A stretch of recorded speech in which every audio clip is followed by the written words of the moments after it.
Ava Castillo vanished on a Monday. By Wednesday, her empty seat in homeroom felt like a monument. Teachers continued their lessons with forced normalcy, but everyone knew something wasn't right. Ava wasn't the kind of girl who simply disappeared. She was loud when she had something to say, and lately, she always had something to say. She wrote for the school blog, edited the student zine, ran the ethics club, and had recently begun investigating a series of hazing allegations tied to Northbridge High's prestigious athletic program. Her latest exposé was unfinished. She had hinted at something big, something that would change the way people looked at Northbridge High forever. Then she was gone. The school issued a vague statement that Ava was taking some time off. No police reports were filed, no community alerts, no counselor-led assemblies, just silence, a silence that spoke louder than any official announcement. Noah Bennett noticed more than most. He wasn't Ava's closest friend, but he'd worked with her on the school blog. He'd been in the room when she presented her initial findings to the faculty advisor, who warned her to tread carefully. He saw the way her hands shook after receiving threatening DMs from burner accounts. He remembered Ava mentioning one name more than once, Jonas Kale, Northbridge's star quarterback and the principal's golden boy.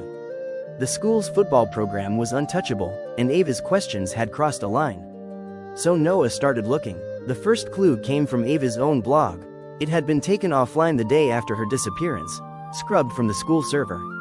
But exactly 1 week later, it returned, unannounced, with a single, cryptic post, coordinates and a line of text. Some truths don't stay buried. The metadata revealed the edit didn't come from a school device. It came from a public library in a nearby town. Noah followed the coordinates. They led to Clearwater Station, an abandoned rail depot nearly an hour away. He went alone, flashlight in hand and hope in his chest. Inside the decaying structure, behind a broken panel in the stationmaster's office, he found a small lockbox. The combination was inside the battery case of a flashlight Ava had once lent him. Inside the box was a burner phone, still charged. 12 voice memos, all Ava. She spoke calmly, methodically, building a case. She detailed hazing rituals swept under the rug, students silenced after injuries, and a culture of protection surrounding the football program. The name, Jonas Kale, came up again and again. Ava believed he wasn't acting alone. She suspected a faculty member, or more, was helping him cover it up. The final memo chilled Noah. Ava said she was being followed. Anonymous threats had escalated. She made backups of everything and hid them inside the school. She gave specific instructions. Behind the water heater. Boys' locker room. Inside the ceiling panel. Noah didn't hesitate. The next morning, before the first bell, he slipped into the locker room. Behind the water heater, inside the ceiling tile, was a sealed plastic bag. Inside, a flash drive, an envelope of photographs, a student ID belonging to Kyle Baines, a sophomore expelled the previous year, and a handwritten note. If I disappear, start here. The photographs showed bruises. One, unmistakably, was a freshman wrestler who'd abruptly transferred schools. The flash drive contained screenshots of chats, footage of rituals, and a voice recording. Jonas Kale, threatening Kyle Baines, saying Ava's name, and chillingly muttering, "She doesn't get to write the ending." Noah took everything to Ms. Keller, the one teacher Ava had trusted. Together, they reached out to a journalist at a local investigative outlet, an independent publication Ava had once interned with. The evidence was verified and published. The fallout was swift. The principal was suspended. The athletic director resigned. The Northbridge School Board issued a formal statement. Jonas Kale was arrested and charged with harassment, intimidation, destruction of school records, and contributing to a cover-up.